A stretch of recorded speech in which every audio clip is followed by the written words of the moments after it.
आषाढी एकादशी निमित्त मोरया सामाजिक प्रतिष्ठान यांच्या वतीनं शनिवार दिनांक 25 जुलै 2026 रोजी निमगाव सावा येथे मोफत आरोग्य शिबिर व महारक्तदान शिबिराचं आयोजन करण्यात आलं।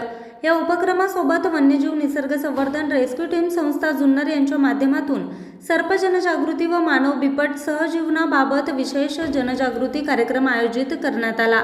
यावेळी संस्थेचे संस्थापक सर्पमित्र आकाश माळी, उपाध्यक्ष सर्पमित्र दीपक माळी तसेच सर्पमित्र सतीश घाडगे यांनी उपस्थित नागरिकांना विषारी व बिनविषारी सापांची ओळख, सापांविषयी असलेले गैरसमज, सर्पदंश झाल्यास घ्यायचे योग्य प्राथमिक उपचार, अशा प्रसंगी करायची योग्य कृती याबाबत सविस्तर मार्गदर्शन केलं।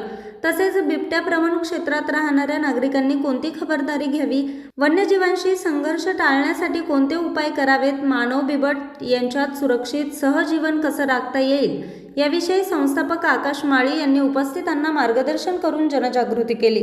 कार्यक्रमाला नागरिकांचा उत्स्फूर्त प्रतिसाद लाभला। शेवटी समाजसेवक किरण गोत्रळ त्याचबरोबर मोरया सामाजिक प्रतिष्ठानच्या संपूर्ण टीमने वन्यजीव निसर्ग संवर्धन रेस्क्यू टीम जुन्नर यांच्या जनजागृती उपक्रमाचं कौतुक करत संस्थेचे आभार मानले। सामाजिक आरोग्याबरोबरच वन्यजीव संवर्धन, पर्यावरण संरक्षणाचा संदेश देणारा कार्यक्रम नागरिकांसाठी अत्यंत उपयुक्त ठरला आहे। न्यूज रिपोर्टर निलेश शिंदे, आज 24 तास, निमगाव सावा।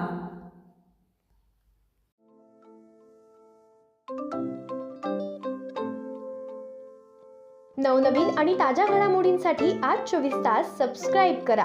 त्याचबरोबर बेल आयकॉनवर क्लिक करा आणि मिळवा आमच्या बातम्यांच्या नोटिफिकेशन्स। तसेच आज 24 तासची प्रत्येक बातमी आपल्याला कशी वाटली हे कळवा, लाईक करून, कमेंट करून आणि आमच्या बातम्या शेअर सुद्धा करा।